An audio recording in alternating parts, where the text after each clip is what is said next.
Hi, everybody. We will be getting started in a minute. I'm just going to give people a chance to sign in.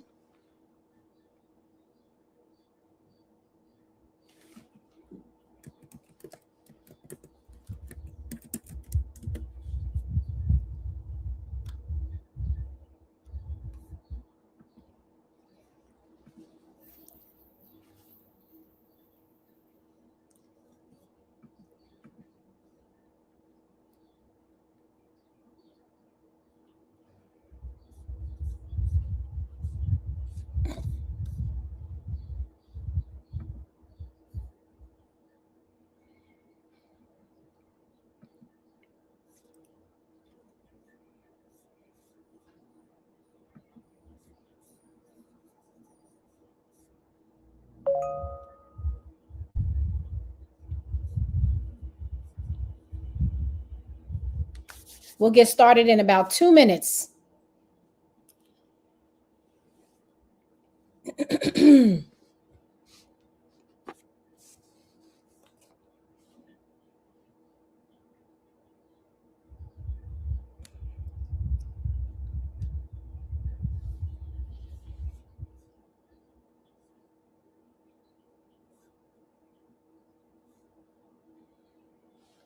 We'll get started in 2 minutes, just giving folks a chance to log on.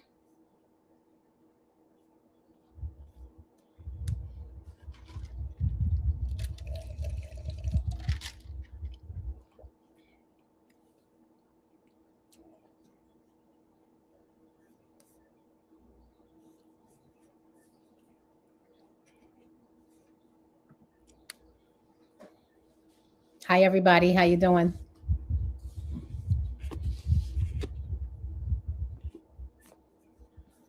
If this is your first time here for the 15-hour buyback workshop, please send a comment. Let me know. Drop your name in the comments. I definitely want to know who you are, what your business is, and why, what you want to get out of the workshop today.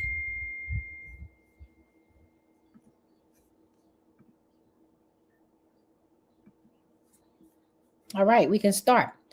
All right, so I'm Shantae Bacon. How you guys doing? And this is a masterclass for all about AI automations for entrepreneurs. So I call it the 15-hour buyback live workshop, right? Because here we'll be live workshopping how to build your own executive virtual assistant. So the 15-hour buyback is an entire program and course that is available, that will be releasing actually in 10 days on my website. And it is all about teaching entrepreneurs how to remove some of the pain in their business by creating an entire agent team all of their own. And I'll give you a lot more detail about the agent team later. I have the agents separated into 3 sections. There are process agents that deal with the operational, messy back end stuff. Then there are content agents that deal with stuff like social media and PR comms and media type of visibility and visibility content. And then there are sales agents that only deal with lead nurturing and sales page copy, landing page copy, that kind of stuff.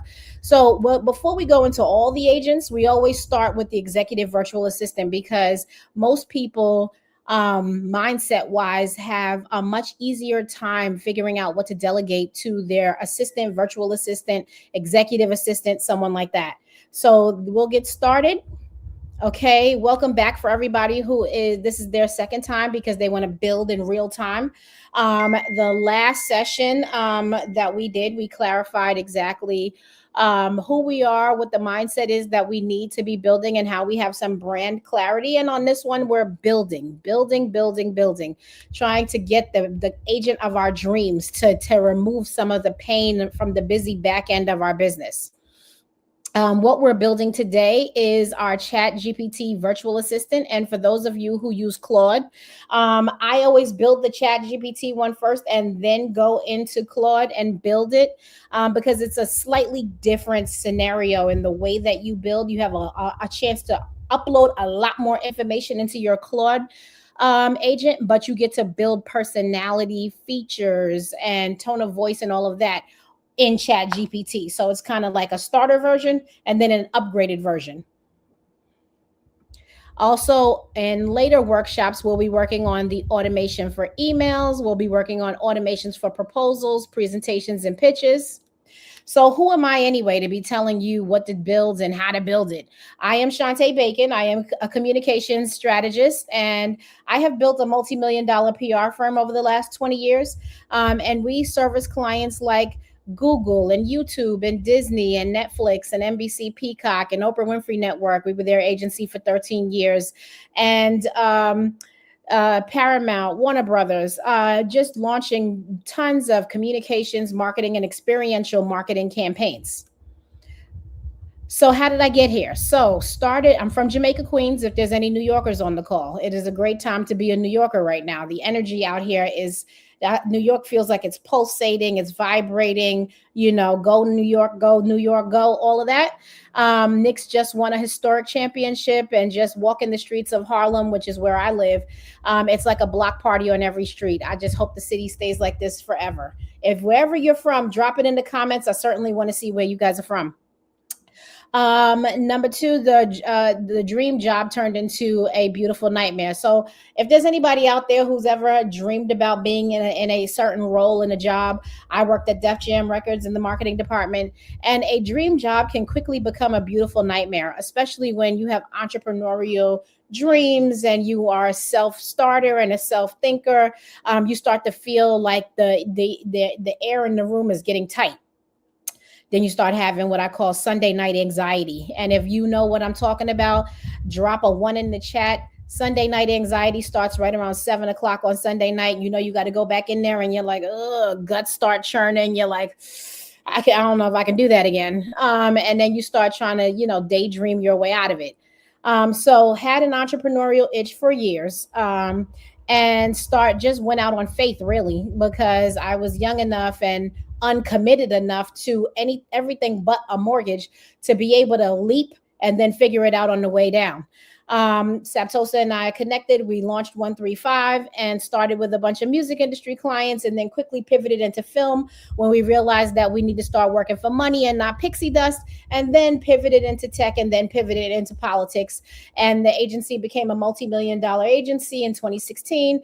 And we have been, then pivoted into streaming more recently. Amassing over 1.8 million every year, just making sure to build an agency that we can handle the growth on, and also just making sure that the team remained one that still felt like a breed of the team that we wanted. Faith for the next level. So when we start workshops like this, I always start with faith and mindset, right? Because as an entrepreneur, for those of you who are out there and entrepreneurs, you already know that there's very little you're going to build without faith. And the real truth is that mindset is the first multiplier. It sounds cliche, and every con artist guru on Instagram is talking about mindset, right? But there's a reason why they go for mindset immediately. Number one, it's not necessarily quantifiable or measurable. There's no metrics on mindset. But the truth is that whatever it is that you want to work on lives and dies in the mindset. You either have the mindset that this is going to happen no matter what, come hella high water, we're going to get some version of this dream, or you make all kinds of concessions and off ramps for why to give up. For me personally, I find that faith is the first and biggest tool that I have used in entrepreneurship, especially because all in the span of 24 hours, people think you're insane because you can see that there is a solution or an outcome that no one else can see. So they're looking at you like you're strange. Like, what is wrong with her? Can she not see this is falling apart? But you know that you have what it takes to pull it together. So a lot of times when you have those moments where your receivables are stacking, and you have $100,000, $200,000 worth of invoices that you have to pay while you wait to be paid back by your clients. That's an entrepreneur. I see memes all the time on Instagram about entrepreneurs who their bank account gets down to like $1,000 and they get a big check for $200,000 and it goes away immediately because they start paying all of the bills that have been waiting. And it's humorous until it's not, when it's in real practice. But Making sure that you pull a few things from the Bible to count on. Like, this is one of my favorite entrepreneurial chapters and verses. But those who wait on the Lord shall renew their strength. They shall mount up with wings like eagles. They shall run and not be weary. They shall walk and not faint, right? The reason why I like this is because it reminds us that every single day you have a new chance to get it right. Every single day you have a new chance to be a better version of yourself. There, I have no more deeper understanding of the Bible than anyone else, but I do know what works for me, and I just share it with my entrepreneurial community because you guys are my people. All right, so mindset shift. First and biggest mindset shift around AI is just believing that it can do the things that we are talking about doing, right? Because most of us are like, agent, virtual assistant. This sounds foreign, right? It's like Iron Man talking to Jarvis, his kind of invisible voice robot that did all of these genius things for him. You have to wrap your mind around the idea that AI can help you, and how can it, right? Because there's two different mindsets out there. There's either one that is trying to cognitively offload and just give AI everything so that they think that they don't have to think anymore, which is wrong, right? Or that's the fastest way to set yourself up. You do not want AI doing the thinking for you. What you want to do is make sure that you are still doing the thinking, but now the actual action items, the operations of it, can be delegated to a virtual assistant, a literal agent. So what I always tell people is AI is not replacing you, it is releasing you, because you do not want to be the person who is afraid and on the wrong side of history, specifically at this moment, right? There are all kinds of benefits to believers, but specifically for right now, it's moving so quickly that you don't want to be left behind, but you also want to be smart about the way that you apply all of these innovations, these literal majestic innovations that are available to us in this moment in time. Entrepreneurs of the past could only dream about the kinds of things that we have access to every day for $20 a month. AI handles repetition. You handle revelation. What does that mean? That means AI handles those busy, boring tasks that a business runs on. You do not have the opportunity to ignore them or to put them to the side because they're very stubborn. They have to be done. Things like legal paperwork, things like admin work, things like accounting work, all of it. Those are writing work, lots and lots of writing, responding to emails, scheduling, all of that, inventory management. Those are all things that have to be done every single day. Otherwise, the business will collapse. But they're not big brain visionary like tasks, right? Those are the cheap, low level tasks that you can easily delegate to an agent that has been trained to pieces. AI handles drafts. You handle discernment. Discernment is where a draft starts, right? Discernment is where you say, I want a draft of this, and that thought that I had. And here's where my mind is going around it. Because without your discernment, it's giving you a draft of any old thing that it plucks out the universe and is really good at doing that. And so if you haven't trained it and you haven't given it all your discernment, you will get any old thing. AI handles busy work and you move forward with all of the smarts and the know-how. It cannot replace you. It cannot replace your expertise. It has no match for your journey in life. It has no match for your experiences. Nothing does. So what overwhelms you operationally as entrepreneurs? So emails, every entrepreneur says, oh, my email inbox, I'm doing my day job and then I have to respond to these emails, right? Then content creation. This is a big sore spot whenever I'm talking to any of my entrepreneurs in my coaching program, right? Everyone's like, I signed up to do this job that I'm doing as an entrepreneur, but I did not sign up for being a content creator, but I have to play ball. So that's what it is. Social media is the game you didn't necessarily sign up for, but you're damn sure going to play ball because you're not working that hard at your business for it to be invisible, right? You have to flex your entrepreneurial muscle and make sure that you are visible, that you are engaging your customers. And social media is it right now, whatever your platform of choice is. Proposals. Okay, if you work in the service business, if you have a service business specifically, you know the pain of receiving an RFP, right? You're super excited that you got included in the RFP because that's the first battle, is just even being included. And then once you're included, you now have to go hire a designer to work on the proposal. You have to go and get with the team and ideate and come up with ideas and structure and strategy and all of that, planning phases, experiential activations to go into it. All of those things that are included in proposal writing, this revolutionizes proposal writing. A proposal takes me about an hour, maybe two, if that, where it would have taken weeks before, and would have had to hire a designer and assign it to somebody on the team, or me and my business partner spending hours and hours on um, strategy and trying to figure out research to make the idea come to life. Is this something we can do or not? Proposals revolutionized, scheduling revolutionized, and even things as simple as delegating, right? So when you're on your calls now, when you have a Zoom or whatever your video call of choice is, the AI innovations that can just jump on your call, take all the notes, break it down based on what everything that was mentioned, and then delegate it out to all the individual members of that were on the call. You're responsible for these 5 things, she's responsible for these 6 things, and then assign it to an agent to handle. I'm telling you, this is it. Lead gen, another way that we're going to learn an automation on that, because if you don't have a consistent pipeline of business, what used to happen is that one person's over here pitching new business, one person's over here satisfying the clients that you have. If the person who's pitching new business puts her energy on satisfying the clients that you have, client management, which is very overwhelming, especially for ultra premium high ticket offers, then the plates are not spinning over here to go get new clients. And so while you're satisfying these clients, now somebody has to stop to run back over here. You don't have to make a choice between satisfying clients, client management, operations, and lead generation. Lead generation is something that can definitely be automated.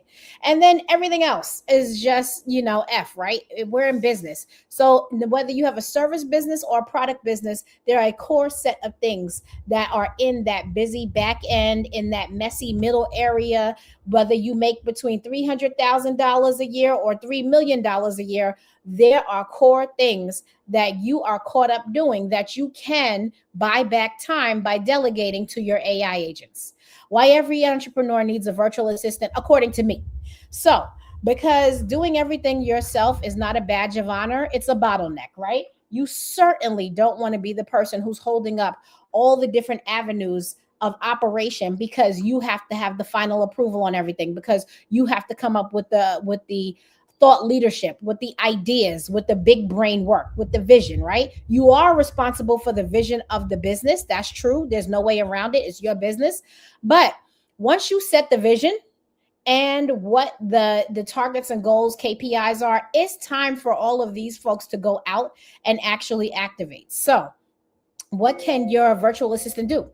Drafting. The probably the thing that you will use the most is drafts of media alerts, drafts of proposals, drafts of letters that you have to send, pitches that you have to send, updates that you have to send to your current loyal customers, all of those kinds of things that you used to have to get in a zone, right?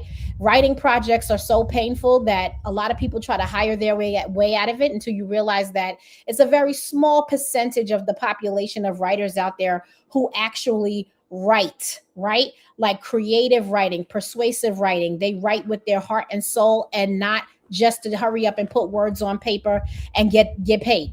You had that part of writing usually is where the visionary themselves has to lock themselves in a room or wait till everybody goes to bed and start ideating and getting in their head and getting creative, do a brain dump, do a word bank and all of that. Not necessary anymore. Doing a good quality brain dump with your virtual assistant will get you there. Brainstorming what can be done, what is possible, what's possible in this city for this budget, what can I pull off today for this customer. That does not require weeks and weeks of researching for those of you who are in the service industry and you always had to go and see, is this feasible or not? This is your one-way ticket out of that, hours and hours and hours of researching, trying to figure out what you can do. Organization. So making sure that everything That's exactly right, Natalie. That making sure that you do you organize everything. So I would say one of the most consistent complaints I hear from all of my entrepreneurs is if I could just get organized, this and that would change, right? That is not necessarily true, right? Getting organized will make you sleep better at night. It will definitely make it more possible for you to delegate with a sound mind. But the organization doesn't have to be something that you do, right? If you organize everything and you're still operating with everyone having to come to you before they can call something finished, you still have the same problem. Organizing ideas around a certain a project, or organizing the tasks, having scheduled tasks that come to you through your agent, those are all the ways in which you can organize your thoughts, organize your time to create new ideas, to create new workflows. Workflows require just as much creativity as social media content, as any creative task you will ever do. And you have to get very creative around organizing your workflows, your ideas, and making sure that it's not something overwhelming. Like, people start with social media and they always go, I'm gonna post 5 times a day. If you went from 0, you're not posting 5 times a day. A more realistic goal would be posting every other day, posting once a day, something that you can chew, and actually have some quick wins so that you can then move on. All right, refinement. So refining something literally just means refining. So you get the first draft back, you definitely have some changes. Can we go a little deeper? Can we give this an upgrade? Anytime I work with my agents ever, I'm always saying, I think we can do better. Can you give me a level 5 upgrade on this? I feel like I definitely know we can just go a little deeper. Let's go a little harder to solve this problem. Let's think of ways to solve this problem that we don't see out there or haven't heard of. But refining and refining and refining is your superpower. So this is where a lot of people think cognitive offloading, as in I'll give it to Chat GPT and it'll do my whole job. That's wrong. But what is more possible is that instead of you doing the brainstorming, the first draft and all of that, you start at 80%. I always tell people, if you could start at 0% if it has to be built around everything that you want and your brilliance and your secret sauce and all of that. You could start at 0. That's what you've been doing. And you take it all the way to 100. It's painful, takes weeks, but it's you. AI can start you at 80%. If I've done a proper brain dump on an agent that has been trained to understand the way that I think and what I like, I am starting at 80%. So that's why my proposals now can be done in 2 hours instead of 2 weeks. And so everybody at Facebook can still see me. I just got a little alert about Facebook. Yeah, doesn't look like it's having a problem right now. All right, so the last thing is scheduling. If you are one of those people who wants to schedule to pieces every single minute of your day, I would say that's more of a mindset issue that needs to be addressed. There used to be people who thought that it was a badge of honor to say, look at my calendar, and every single minute from 8 a.m. until 8 p.m. was jammed up with meetings, feeling like they're so executive and VIP and they're in a bunch of meetings. The second I see somebody's calendar that looks like that and it has all of those meetings, I know that that person is operating at such a low level of productivity, because I don't care what anyone thinks they're doing in a meeting. A meeting is a meeting. Doing is doing. Meeting is meeting and doing is doing. And if you're spending all day meeting, you're spending no time doing, right? Doing is doing, not planning, not discussing, not thinking about it, not, daydreaming about it. Doing is doing. That's it. If you're sitting in a meeting all day, you're not doing. And that's it. I go very light on the meetings now so I can actually have the big brain visionary activity. So building our Chat GPT virtual assistant live. So everybody who wants to build live, you can build live, or you can take notes and really write down a lot of what we talk about and think about. There's a lot of big brain visionary work to be done here, things that you have to think about. So if you want to do that, you can do that and build it later. And sometimes it takes a couple days to build an agent. It's plenty of time where I'll take 2 or 3 days to build my agent, because I want to go back and then come back, with a deeper well of knowledge to give to the agent. All right, so let's start here. What repetitive tasks drain me, right? What takes me too long? What do I procrastinate on? So this is the literal building blocks of your agent. If you don't get this part right, we cannot be successful in building the agent of your dreams that can super serve you. You have to answer these questions. No one else can answer these questions for you because they're not in practice the way you are in your business. You have to know what repetitive tasks drain the energy and the the life out of me every single day. Like, what is it where I have to roll my eyes? I dread doing it, but it has to be done. Make sure you don't forget a single thing. No matter what it is, write it down. No matter what it is, no matter how small, no matter how short of a time you spend on it, if it's something you do every day that has to be done in your business, make sure you include it. What takes me too long? I would tell you right now, 90% of the entrepreneurs I speak to are like, it takes me too long to write. It takes me too long to write. It takes so long. I'm sitting there with these ideas. I've got writer's block. Everybody thinks they have writer's block, right? It's really not that you have writer's block. It's that all the tabs are open in your head, but you only need one to write. So you're slowly closing all the other tabs before you get to the writing one so that you can write freely. That's why it takes so long, because you got to close the mom tab, the wife tab, the caregiver tab, the boss tab, the tab about ordering more product, or managing the team needs me tab. All of that, all of those have to be closed before you can get to the writing. Also, what do I procrastinate on? Procrastination is so painful, and I suffered from that for years. Now, the second something comes into my mind, I'm whisper flowing it, doing a brain dump, giving it to Claude, and I circle back probably midnight when I actually have calmed the whole house down, and I can do a proper back and forth brainstorming session. All right, so examples: email drafter, proposal writer, client onboarding assistant, social caption creator, script writer. These are all things that you can decide for yourself which one of these things takes you too long to do in your business, right? Like, what has been the drain that you're like, ugh, if I could just find somebody to do this one thing, it would be way better.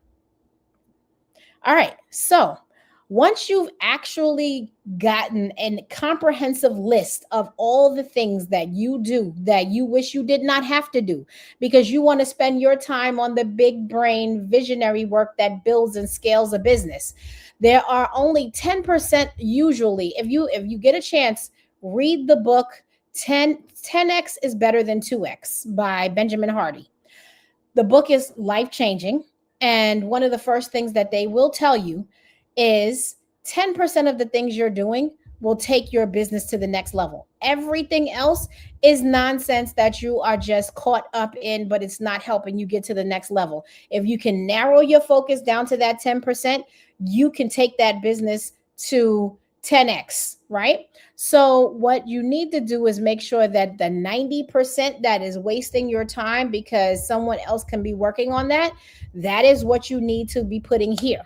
If you don't see create on your chat GPT, just understand that you may need a paid chat GPT account. That is not advocacy. I don't make a cent off of that. I'm just telling you, especially for my folks in Bahamas and Jamaica and in some of the offshore islands, like outside of the US, they may not be able to build their agents on a free account. Just letting you know. All right, so let's start with a starter prompt. So executive assistant starter prompt. I want to build a world-class AI executive assistant for SB enterprises. You put your business there, right? All of this is my suggestion on a prompt, but the prompt is not complete until you infuse all of yourself into it. This assistant should function as a hybrid executive assistant and operations manager. He must manage launches, content workflows, email sequences, calendar priorities, and trend intelligence. He should anticipate tech and digital shifts, think like an MBA strategist, and embody the qualities of top executive assistants who support billionaires. I need your help building a world class, intuitive, brilliant, nurturing, forward thinking digital assistant who can manage my day to day list and help me manage this business. Please tell me what clarifying questions I need to answer so you can help me build the assistant AI agent of my dreams, right? So, this is just a starter prompt to get us going. So, part of this is two things. You have to know the type of assistant that you want to build. There are three different types of assistants as far as I'm concerned. There is an executive assistant who already is like a mix between a chief of staff, an operations manager, and an assistant, right? That person does not need to be told how to think or what to think because they know how to upwardly manage their boss. So they're an executive assistant because they know what's going on in the executive office and they make hiring and firing decisions based on that knowledge, right? They don't have to ask permission. A lot of people don't like an executive assistant because they want to be the final say, and that's fine. But if you want an assistant that thinks like a boss, that thinks like an operations manager, that knows how to manage their own universe so that you have to get involved very little, that is an executive assistant. And then there is an admin assistant. Admin is a person who wants to be told what to do. They do not want to take initiative on much. They want to do the taskmaster stuff, list scheduling, writing, note taking. That's an admin assistant. They have no desire to do the big brain visionary thinking as far as an assistant is going. Do not want to get involved in managing people, hiring or firing. They want to be the admin assistant. That's it, doing that one function. That is fine, totally fine. If that's what you need, there's no shame in that. Just make sure you're crystal clear as you're building the agent so they know exactly what they should have to prompt you on and what they need to wait for your approval on, what they need, how they need to be thinking, and how they need to be communicating with the other things that you loop them into. And then third, there is an assistant who is what I call a survival assistant, right? They are stuck in survival mode. They're doing just enough to get you over the hump, right? So you have a working body that looks like an assistant. They sound like an assistant, but whenever anything's falling down, they're just another person that needs to be rescued. They cannot problem solve or figure their way out of anything. They need you to tell them not only how to think but what to think as well. They do not have social interactions that are successful, so you always have to intervene in that. And they are really just there, not even interested in how the sausage is made in your business because there's not a lot of investment, but they really just need a job. And there are plenty of those people around as well. And if you would like to have an assistant like that, it is your prerogative to definitely do so. But those are the three types of assistants you need to know before you write this prompt so that you ask for what you need, right? I like mine to think like an MBA strategist because I want them to think like a visionary. I want them to think like a brand builder and embody the qualities of top executive assistants. Like if you think about Richard Branson's assistant, or you think about Mark Cuban's assistant, or you think about Jeff Bezos' assistant, these are assistants that do a lot of heavy lifting in their jobs every day. All right, core purpose and mission. This is the first step, building block of what we're going to create for the agent. It is, what is the main mission of the assistant? Is it to help you stay on top of your to-do list, support client funnel movement, prep for speaking engagements, optimize digital products? Like, what are we trying to do here? And so I would say that you need to be very specific about this as well, because if the main mission of the assistant is to help you buy back time, then they need to be super involved in all of those repetitive tasks that keep your time all twisted up. If you want them to help you stay on top of your to-do list, there's nothing wrong with that. If you want them to think with more of a salesy type of mindset and they support client funnel movement, client management, client communication. Also, nothing wrong with that as well. You would just say, I need you to think like this. If you are a person who travels the world, speaks all the time, and that is your main gig, is booking speaking engagements, you want them to think like a person who can help you with that and always keep you on the front end of trends. Because when you speak and say the same things over and over again, it's really easy for it to get stale without you infusing new content, new trends, new innovations in what you're talking about. And optimizing digital products. So, optimizing digital products means that you will be out there trying to figure out how you provide bigger and better. Go that way. They went upstairs. So how you can provide bigger and better digital products to your audience, right? Because digital products is a big business right now. And to your audience, how do you optimize the kind of products that they're getting? Products that have real value and don't get lost in a sea of unhelpful digital products. So should the assistant behave more like an executive assistant, an operations manager, an executive strategist, or a hybrid? Right here for me, I would always say hybrid because I want to have a little bit of operations manager sprinkled in on any assistant that I am going to build. But for you, it depends on what you want and your business. And you can say executive assistant with a little bit of operations manager, executive assistant with a little bit of creative strategist, executive assistant with a little bit of scheduler, something like that, right? All right. So that's the first part, is listing exactly how they can help you. You cannot be too specific there because that's going to be the building blocks for everything that comes forward.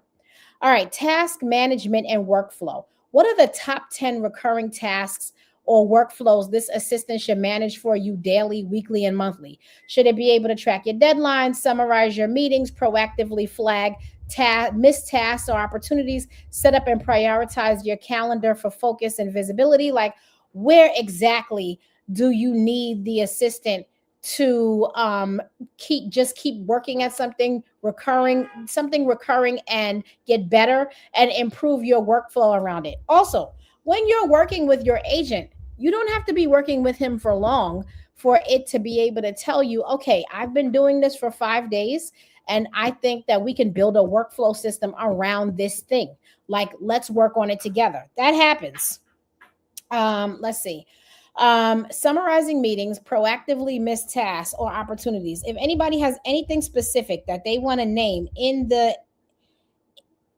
if anybody has anything specific that they would like to list here, definitely list it. I want to hear all about it, but otherwise we're moving forward to the next part. Personality and voice. How would you describe the tone and personality of your ideal assistant? Are they calm and analytical, sassy and confident, like my favorite project manager that I used to work with that was so brilliant? And I have a little snapshot of how they think, how they write, or whatever, some type of example that you can give it. Or a manager who keeps it real and never lets me drop the ball, meaning very aggressive, right? There are a lot of folks who want the agent to be aggressive. I want the agent to be aggressive with me for sure. Because as you build in Chat GPT, one thing you'll notice is that they have a personality for every type. And some of them are snarky and rude. And some people like that. But some people want an agent that's more humorous and lighthearted. For me personally, I never was the same after I worked with one of the snarky assistants and we were working on a big writing project. And she said, well, do you want me to reaffirm what you're saying or do you want me to push you to make this better? I chose the push option and could not believe what we came out with. And I'm telling you, that is a thing that you can always say to the agent, push me, don't be nice about it. What needs to be improved here? How would you describe the tone and personality of your ideal assistant? Some people are so good in their category of business that they know who the key executive assistants are in their industry. Like if you're in any of the many business categories that Richard Branson is in, a lot of people know about his assistant. His executive assistant is kind of famous for the level of efficiencies that she has managing a person who's in any part of the world at any time and is taking meetings in different time zones all the time and has all of these relationships and all of this travel and all this business portfolio to manage. You could say, I want my assistant to think like Richard Branson's assistant, or Jeff Bezos' assistant, or Mark Cuban's assistant, or the CEO of Def Jam, or whoever. I want them to think like this person's assistant. You can definitely include those kinds of aspirational voices and positions. Should it mirror any real life inspirations? This is what I'm talking about here. Should it, if you want your particular agent to sound like a certain person, or to have a tone, a kind of calm kind of aura about them, you be as specific as you need to be, because you're going to work with this executive assistant. And you tell me, when was the last time you got a chance to customize the kind of person you're going to hire? Normally, you put something out there, you get a ton of people back vying for a job, most not qualified for it, but they just need a job. And then you interview them. They look like a rock star. They sound like a rock star. You hire them. And then you realize that most of the things that they claimed in the actual CV and on the resume are not true. So now you're spending a lot of time having to train. And then there's an expectation that you're going to be a person who trains, who encourages, who gives thought leadership and a little bit of therapy for all the traumas that they've had in the past jobs. I mean, all of that is included, right? The only difference is that this time you build the personality of the person. And I can guarantee you for sure that person is not going to call out sick. They're not going to say they need a mental health day. They're not going to say, I'm working too early or too late. I'm working too many hours. I need a break, or any of the other things that are out there for the person who costs $50,000 a year or $75,000 a year. They're not going to come with any of that. It's going to be $20 a month, and you are going to be able to ask it to do things at 3 a.m. And who doesn't want that? Should it mirror any real life inspirations? Should it speak in first person or second person when engaging with you? You tell it, this is how I want you to address me every day. I want you to reach out to me in the morning, do a midday check-in, and then right before I wrap up to go do homework with the kids. Like, all of that can be customized. All right, tools, systems, and integrations. Which systems does it need to connect to? So hopefully by now you've been running your business for a while, so you already know what kind of tech stack you use in your business. And if you don't know what your tech stack is, it is all of the tools that you use to accomplish the goal daily. For me, I have them all saved going across the top of my screen. I have Google Drive, Wix, ChatGPT, then I have Notion, then I have Gmail. I have all of them right across the top, Slack, and that's my tech stack. That is my group of apps that help me to run my business. Everybody has a different one. Some people have Airtable, they have Zapier, they have Kajabi, they have School. They have all different types of, they have Teachable. They have all different types of platforms that they use to accomplish the goal. You have to know for sure what your tech stack is and how you can automate things. You're going this way or this way? Yes. And so you are, you're going to obviously know your tech stack because you know that. Should it recommend automations to reduce manual tasks? Whenever possible, when building your agent, you need to make sure it's plugged in to all of the things in your tech stack, whether it's Notion or Canva or Google Calendar or Slack or whatever it is. There's a plugin for every single thing on here. Monday, Asana, whatever it is, right? The reason why that's important is because you need to set up rhythms, right? Whatever the Notion folder is that you use, you need the rhythm to start a system, to start a workflow that operates without you. It needs to know to go to this thing to access this folder so that I can give feedback on this thing right here. Should it recommend automations? The answer to that question is always yes.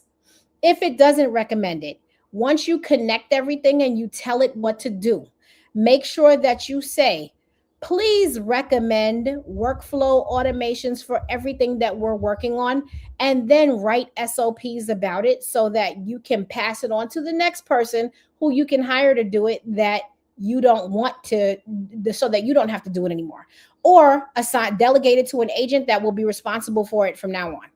Does it need access to or insight from your ad dashboards? email stats, or sales performance? All of those questions you will need to answer, but yes is the answer to everything, because the more information and access you give it, the more you will get out of it. If you hiding anything or just don't have the energy to connect it, it cannot help you.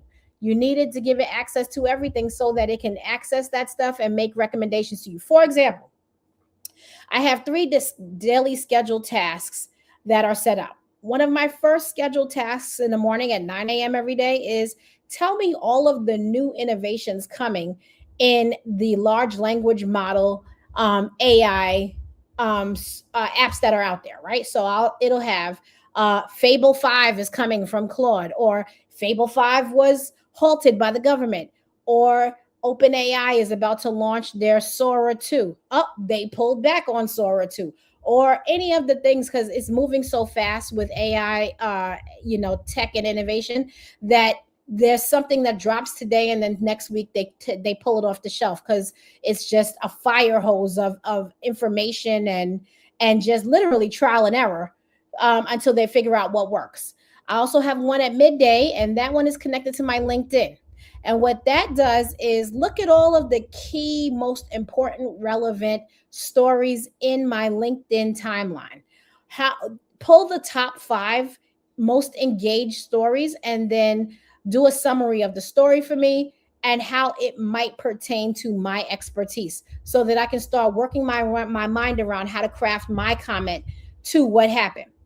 And then I have a daily scheduled task that's all about like, check back in with me to make sure that you're asking me what things I got done today so that we make sure we work it off the list, right? And it doesn't just bleed into tomorrow. So all of these things are where you're setting up your dashboard for how it is going to help you. All right, business priorities. What are your top 3 business goals this quarter? No one can answer this for you. Only you can answer this, right?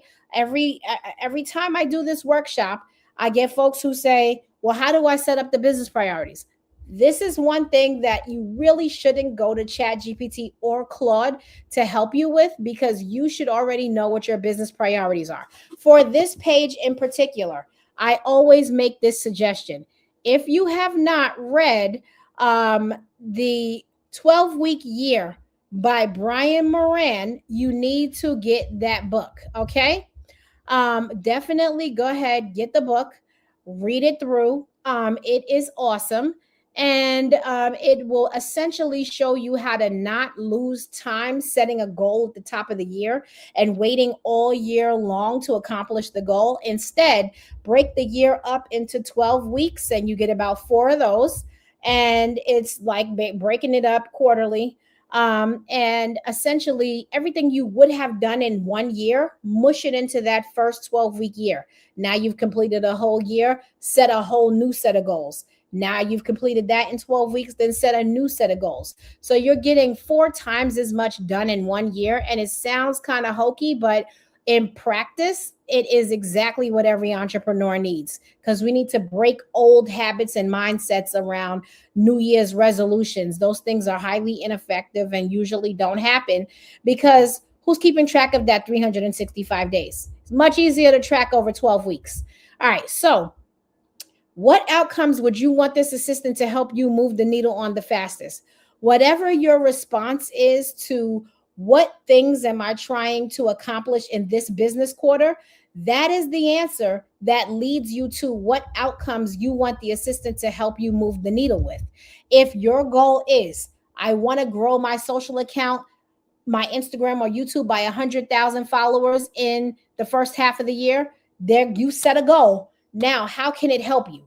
Is it giving you daily, weekly, monthly content suggestions and updates, tracking what was working and what wasn't in terms of engagement and viewership?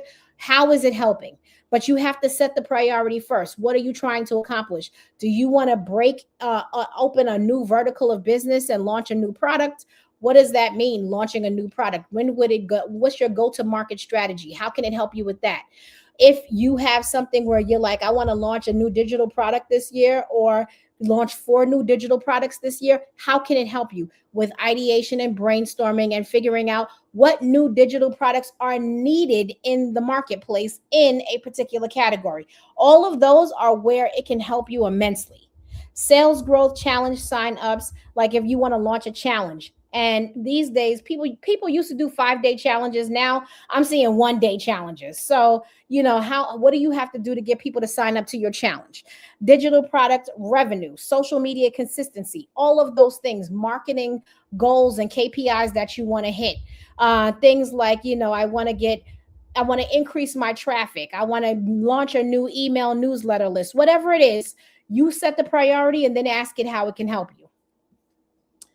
All right. Next is communication and reminders. How do you want it to interact with you? Daily briefings, task nudges via email, weekly summaries. Like I said, I have 3 scheduled tasks that keep me on point in certain categories. You can do a task for almost anything that you do every day. How do you want these briefings, these nudges to help you? Do you want it to be heavy handed? Do you want it to hit you multiple times until you say, this is done? It can do that. Should it alert you when you are off track, or be gentle and encouraging? Gentle and encouraging is cute. It's not my style, but it works for people. What you need to do is definitely just get in there and figure out how you want to be reminded, how you want to be managed by your agent, and then make sure you set up the automation so that it definitely manages you in the right way. It has to be prompted. All right, so we set all of that, how it's going to communicate with us, how frequently, and what we're going to hear from it. Now we set up the knowledge base. So here is where you're building the big brain, right? All right, knowledge base and brand alignment. This is, again, mostly a category where you're uploading documents, videos, graphics, all of that, but they're yours because they're going to pull from these documents to answer your questions. So what you could do is, just like we're doing a masterclass or a Zoom call, make sure you take the recaps that you're getting on Otter or any of the other services that you use, that you're getting the transcript and then filing it away so that you can use it here. Upload your transcripts, upload your writing projects, anything you've written that you really are proud of, that you really feel like you hit the mark on, your bio, media alerts, anything that you create and produce yourself, and it has how you think and what you would measure success with, or what intellectual property do you bring to your industry? What exactly is it? What is your personal IP? What is your unique perspective? What is the value that you bring to something that no one else has?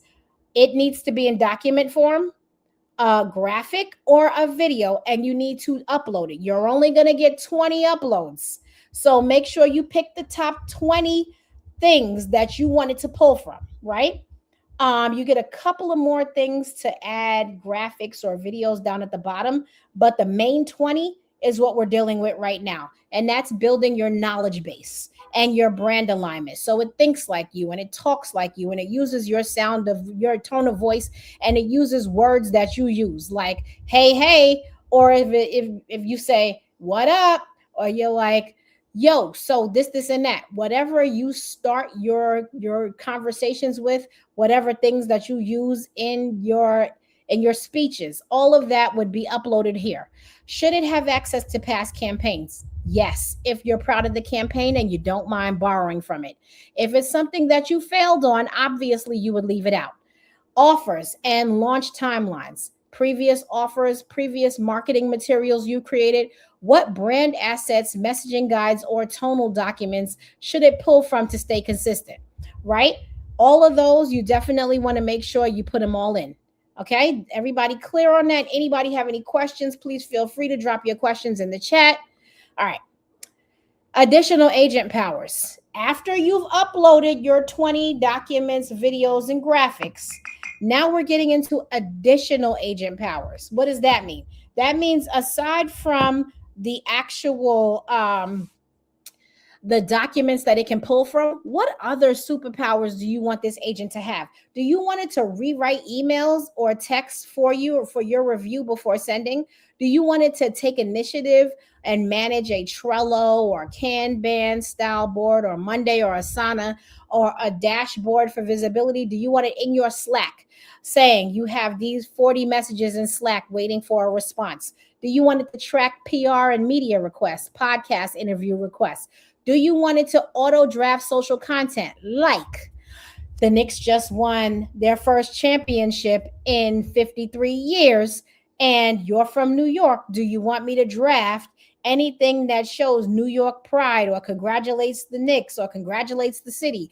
Do you want me to those kinds of things? You can say to the agent, how you would ask that is this: review the top 5 stories in the news, and if they are related to me, where I'm from, what I do, the company I am in, what category of experience I have, then flag it for me and draft something that I can post on Instagram about this thing. That's where it starts. Then you keep on adding in more of your secret sauce. Do you all understand what I'm saying? Like, this is the part beyond just pulling for media drafts or bios or press releases or recaps. This is the agent that of your dreams with these superpowers. All right, writing the description. So after you've uploaded your 20 documents that are all based on your business priorities, and you have figured out what the superpowers are on top of the documents that you uploaded, now we have to write the description so that this thing knows who it is. Without the proper description, it will not know exactly who it is. For example, and I have one agent that his name is Nico Narrative. Nico Narrative just works on long form YouTube scripts and building a narrative around specific content. He knows he exists for the purpose of creating narratives for YouTube. So in the description, it is world renowned, award winning writing agent for SB Enterprises, specializing in long form content that engages entrepreneurs. There you go. That is a description. I think you get 350 words or less to write your description, but the description is so important because when you go to your GPT page, it's the photo, their name, and their description. So you keep reminding it over and over again. What are you and why do you exist and what do you do? Right? Very important. And I saved the description until after we upload all of the big brain activity stuff so that you can write the description based on what you gave it to do. Okay, writing strong instructions. So first you start with your description and now writing written instructions. This is the brain, right? So you've uploaded the documents, so it has that to pull from, and now you load the instructions. What do I do with those documents, right? I have them, now what do I do? Ask yourself, what tone should it use? Who does it serve? What must it never do? What should it prioritize? Just an example. For me, for mine, it knows that every single one of my agents, I have 9. I say, who do you serve? You serve entrepreneurs around the globe. With every fiber in your being, every thought that crosses your mind, you are thinking through the lens of how can this innovation benefit entrepreneurs around the globe? That is how it thinks. That's who it serves.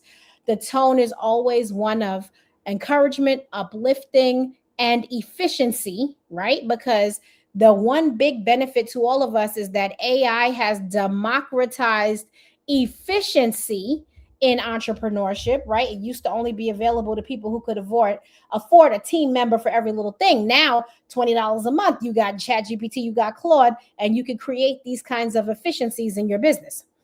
What must it never do? Mine knows, please don't ever give me anything that you pulled from some outside source. Don't ever give me any information that you see from a competitor, and also never use the words brilliance and vanity and stuff like that it uses for everybody. I make sure that it does not give me those kinds of words. It pulls from a word bank that I created. What should it prioritize? It should always prioritize your morning tasks, your afternoon check-in, your right before bed recap, like what do you want it to think is most important.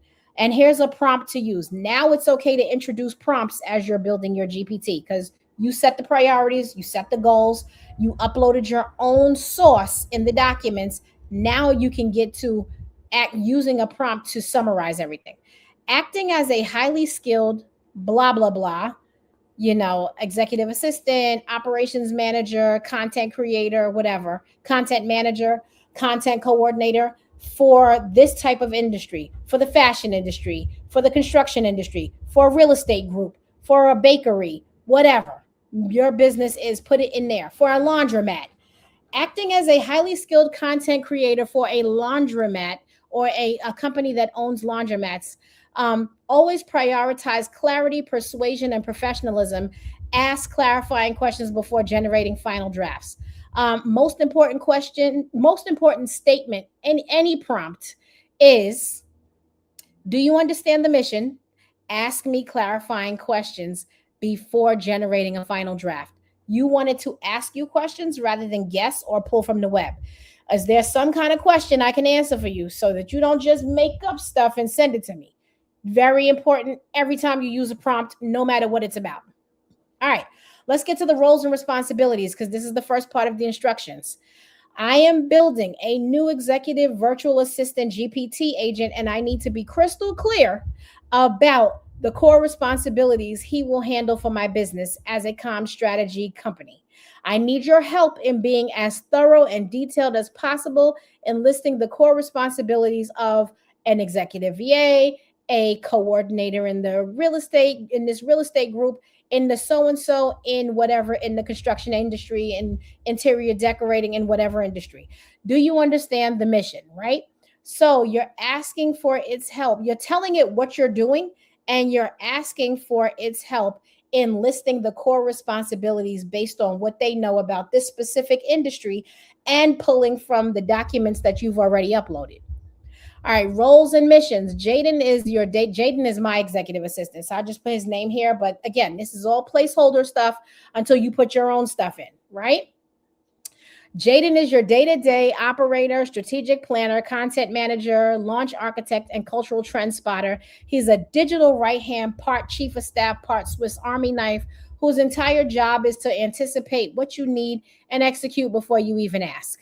Now, the before you even ask part, that's tricky, because I find that it needs to be prompted every step of the way until I set it up as an automation, and then it will ask me. He's the hybrid of an executive assistant and an operations manager, but without the drama, delay, or salary negotiation. Okay, that's what I was talking about.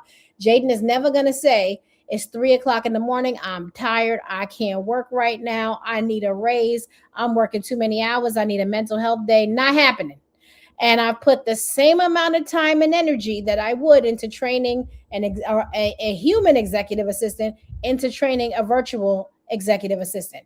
But I'm getting a return on investment that never ends, that doesn't clock out at 5:00, that doesn't claim they need their weekends, that doesn't say they're working too hard, that doesn't say they don't like this or don't like that, but they're just trying to accomplish the goal. All right, core responsibilities. Managing daily and weekly task flows, maintaining your business calendar, prepping you for meetings, launches and lives, tracking email sequences, content output and masterclass, logistics, keeping you focused, accountable, and never overwhelmed, staying on top of relevant media and coaching trends that affect your strategy, handling scheduling check-ins or content production timelines. These are all different options. And no matter what industry you put in, it's going to change. It's going to be longer, shorter, be customized to whatever the responsibilities are of that particular category of business. Personality and communication style. I'm going to take a drink of coffee real quick.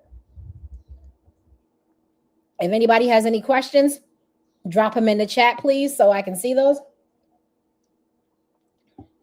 Pam, if you see any questions that drop in the YouTube chat, can you please let me know? All right. Personality and communication style. Voice and tone, friendly, confident, and professional with a stylish, slightly witty twist. That's how specific you can get about the personality of your agent.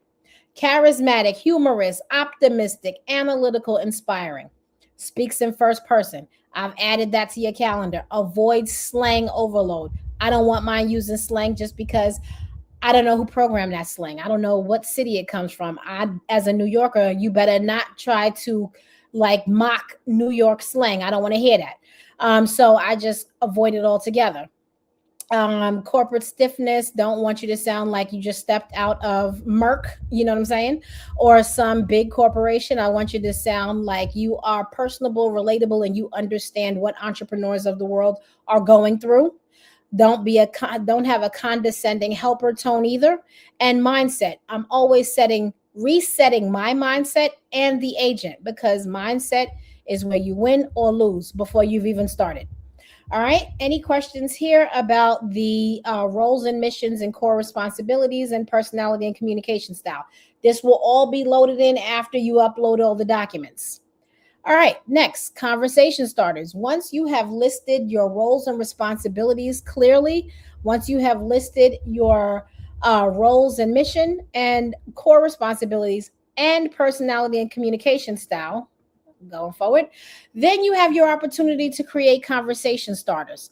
Why do conversation starters exist and why are they important? Conversation starters are important because, again, we're talking about mindset here. Most of us are not used to having to prompt an agent or some foreign body that is not even human and not real and not a person who we can look them in the eyes. We're not used to telling a robot essentially that lives inside your computer what to do. We haven't done it before. We're not used to it. And so a lot of times you build it and then you're so used to going in and doing something yourself, it doesn't occur to you that you already optimized this thing to help you with this particular task because you're so used to jumping in and doing it yourself. So they've created conversation starters that make it easy for you to see how it can help, right? So you get between 15 and 20 conversation starters, depending on what type of chat GPT account you have. And you can, this is another example of using your prompts, right? You've given it all of your files, your videos, your graphics, told it the responsibilities and the mission and the role and what personality and tone of voice. Now you want to prompt it and say, now that I've given you all of this information based on what you know about me, give me 5 powerful conversation starters for a GPT designed to help lead generation in this real estate group, right? Just plucking examples out the sky. It will come back to you with exactly what kind of what kind of conversation starters are focused on lead generation and all the tasks that are involved in that and the strategy that's involved in it, but for specifically the real estate industry, because that's the info that you said that you need. It's going to give you a list. Out of that list, I usually ask for 25. I might use 10. You ask for 25, you get 10 that are really great. You use those 10, you upload them, cut and paste one at a time. And then you ask for 25 more. Now that we have these, I feel like I need a level 5 upgrade, and I need you to just show me how to show me 25 more conversation starters that go a little deeper on making a connection with someone personally instead of just treating them like a new lead, something like that. Then you get 25 new ones. Put 10 of them in until you've used every single line. Now, how that works is after you launch your page, you're going to see 5 boxes underneath your GPT with rotating questions. So you close one out, a new one will pop up, or you'll pick one. It'll blurt out the answer for you. A sales page strategy for a new product you're launching that helps realtors with their job or whatever. And then it'll give you another one. So it's just basically a reminder of all the things it can do for you. For those times when you log off, you've been working again, trying to be the bottleneck and answer every question, it comes back and it says, can I create a strategy for so-and-so in the real estate group for you? Those kinds of things are conversation starters. Critical, because it'll be times when you're exhausted, you're overwhelmed, you're overstimulated, you've been working all day, you've been traveling, you've been momming, you've been wifing, you've been husbanding, you've been caretaking, caregiving, doing all of that. And for your business, you want to add that extra dose of secret sauce of big brain visionary work, but you're just exhausted. The conversation starter can be your reminder. Hey, remember that thing that you're launching? Can I work on a landing page, some landing page copy for you? Can I work on some sales page copy for you? All of that is what you will definitely get from your conversation starters. All right, naming your GPT. Strong names create clarity. Why do I wait until the end to name the GPT? I wait until the end because we've uploaded the entire brain. We have used the quality description and told it who it is and what is important to it. And then we have even given it conversation starters so it can just it can poke us and say, hey, can I make that sales page copy for you for that new digital product launch? Now it needs an identity. And if you're with me here on this, do we all know how important our identity is to our success? Knowing who you are, who you serve, and what your purpose is critical to everyone's success, right? A lot of times we screw up because we think that we're going to satisfy our purpose without satisfying God's purpose. And then you end up hitting a wall. And what do you have to do? You have to pivot, right?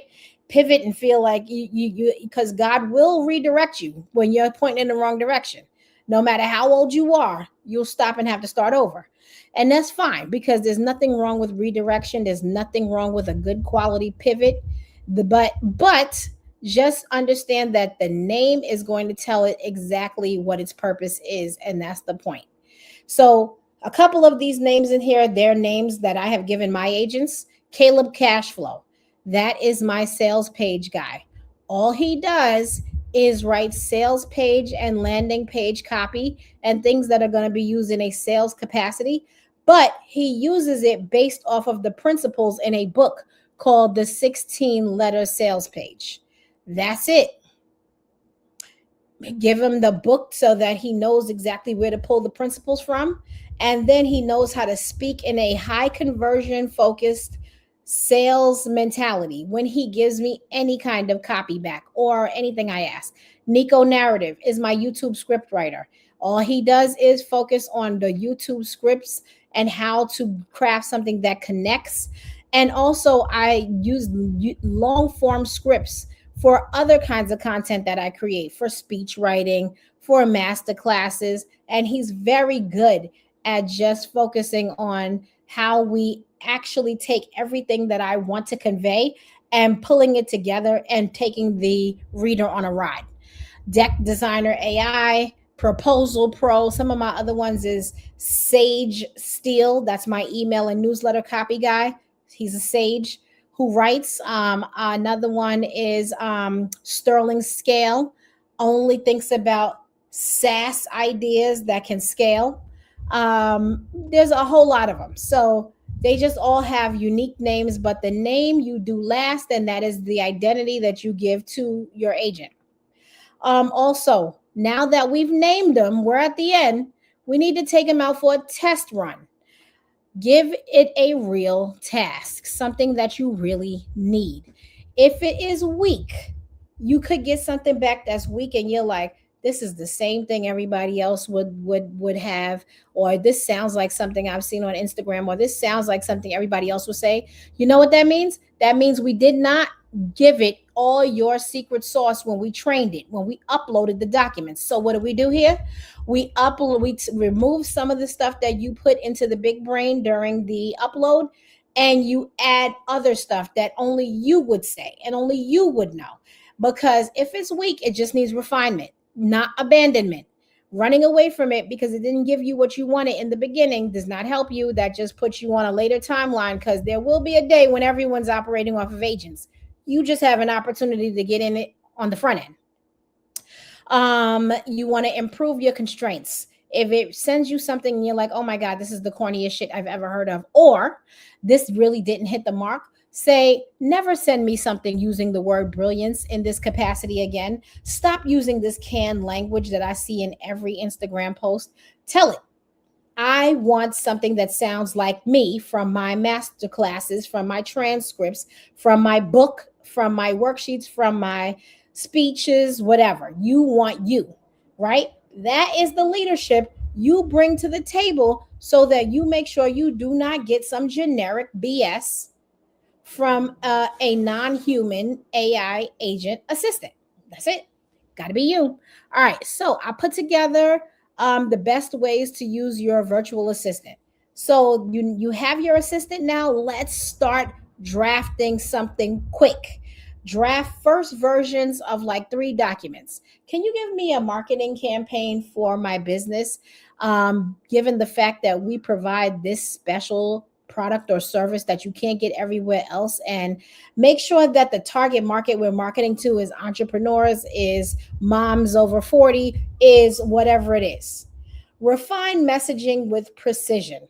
Whatever it gives you, look it over, push back. I feel like you can do better. Give me a level 5 upgrade. I feel like it doesn't hit a lot of the nuances that are happening the um in childcare industry, in the hotel industry, whatever it is. Like, get on top of the new and hot and happening developing trends and infuse that in. That's something you're well within your right to say. Also, save time on repetitive thinking. If it's something that's here for you, dump it. Use whisper flow, dump it right into the thing, tell it to format it right, and put an emphasis on the fact that we need to evolve this mentality and how we think about this thing. And I need you to get on top of that like yesterday. Okay. I put together an activation prompt for your executive assistant so you guys could start using it immediately. Once you build all the pieces that we just talked about, now we're at the executive assistant activation prompt. I made this.